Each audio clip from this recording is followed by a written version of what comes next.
Hello everyone, इस video में हम सीखेंगे कुछ ऐसे छोटे छोटे अंग्रेजी के वाक्य जो आपकी डेली लाइफ में बहुत ज़्यादा काम आने वाले हैं। तो आप इन सेंटेंसेस को अपनी डेली लाइफ में यूज़ कीजिए और अपनी इंग्लिश को इम्प्रूव कीजिए। वीडियो पसंद आएगी तो वीडियो को लाइक ज़रूर कर देना। चैनल पे नए हैं तो लाल रंग के सब्सक्राइब बटन को दबाकर चैनल को सब्सक्राइब कर लेना और साथ ही घंटी को भी दबा लेना, जिससे कि आने वाली हर वीडियो की नोटिफिकेशन आप तक टाइम पर पहुंच जाए। तो चलिए बिना किसी देरी के वीडियो स्टार्ट करते हैं। बहुत से लोगों की आदत होती है तेज तेज बोलने की, तो हमें उन्हें क्या कहना पड़ता है? धीरे बोलो। तो इसे इंग्लिश में कहते हैं स्पीक स्लोली। धीरे बोलो, स्पीक स्लोली। मान लीजिए कि आपके बाल बिखरे हुए हैं, तो आपकी मम्मा आपसे क्या कहती हैं? अपने बाल बना लो। तो इसे इंग्लिश में कहते हैं कॉम्ब योर हेयर। अपने बाल बना लो, कॉम्ब योर हेयर। मान लीजिए कि रात हो गई है और आपको सोना है, तो आप अपनी मम्मा से क्या कहते हो? मम्मा बिस्तर लगा दो। तो इससे इंग्लिश में कहते हैं मेक द बेड। बिस्तर लगा दो, मेक द बेड। मान लीजिए कि बाहर बारिश हो रही है, तो इससे इंग्लिश में कहते हैं इट इज़ रेनिंग। बारिश हो रही है, इट इज़ रेनिंग। मान लीजिए कि इंडिया का मैच चल रहा है और आपको लगता है कि इंडिया जीतेगी, तो इससे इंग्लिश में कहेंगे इंडिया विल विन।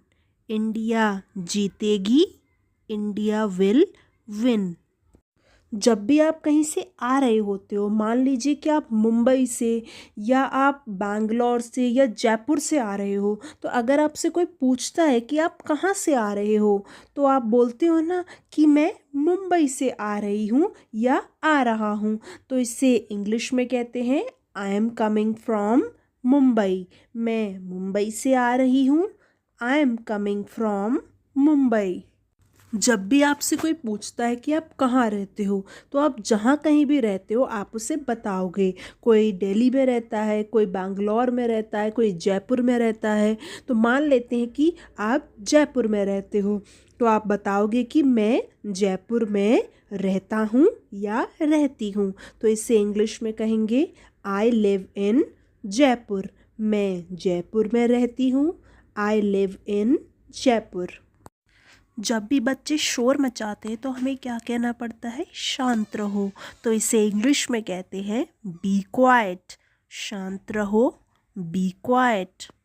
अगर आपको किसी को बताना है कि वह मेरे पापा हैं, तो इसे इंग्लिश में कहते हैं ही इज़ माई फादर। वह मेरे पापा हैं, ही इज़ माई फादर। और उसी तरीके से अगर आपको किसी को बताना है कि वह मेरा भाई है, तो यहाँ पर हम भाई के लिए इस्तेमाल करते हैं ब्रदर। तो ये बन जाएगा ही इज़ माई ब्रदर। तो ये ब्रदर और फादर ये सभी क्या हैं? पुरुष हैं, यानी कि मेल हैं। तो इसलिए हमने इनके लिए ही का इस्तेमाल किया है। तो इस तरीके से हम किसी के भी बारे में बता सकते हैं। जब भी आपके एग्ज़ाम्स में अच्छे मार्क्स आते हैं या आप कोई अच्छा काम करते हो, तो आपके पापा आपसे क्या कहते हैं? मुझे तुम पर गर्व है। तो इसे इंग्लिश में कहते हैं I am proud of you. मुझे तुम पर गर्व है, I am proud of you. जब भी आपकी मम्मा आपसे पढ़ाई करने के लिए कहती हैं, तो आप बहाना बना के क्या बोलते हो? मम्मा मुझे नींद आ रही है। तो इसे इंग्लिश में कहते हैं आई एम फीलिंग स्लीपी। मुझे नींद आ रही है, आई एम फीलिंग स्लीपी। मान लीजिए कि बेड पे चादर नहीं बिछी हुई, तो आपकी मम्मा आपसे बोलती है ना कि बेटा चादर बिछा दो। तो इसे इंग्लिश में कहते हैं स्प्रेड द बेडशीट। चादर बिछा दो, स्प्रेड द बेडशीट।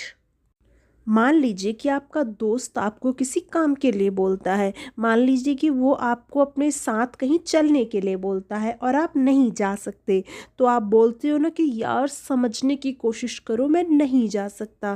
तो ये जो समझने की कोशिश करो है, इसे इंग्लिश में कहते हैं ट्राई टू अंडरस्टैंड। समझने की कोशिश करो, ट्राई टू अंडरस्टैंड। अगर आपको अपने दोस्त से बोलना है कि मेरे साथ चलो, तो इसे इंग्लिश में कहेंगे कम विथ मी। मेरे साथ चलो, कम विथ मी।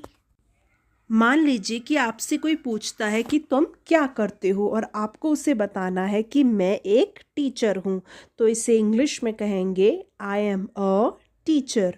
मैं एक टीचर हूँ, आई एम अ टीचर। उसी तरीके से आप जो कुछ भी हो, मान लीजिए कि आप एक डॉक्टर हो या आप एक पायलट हो, तो आप उसे बता सकते हो कि आई एम अ पायलट या आई एम अ डॉक्टर।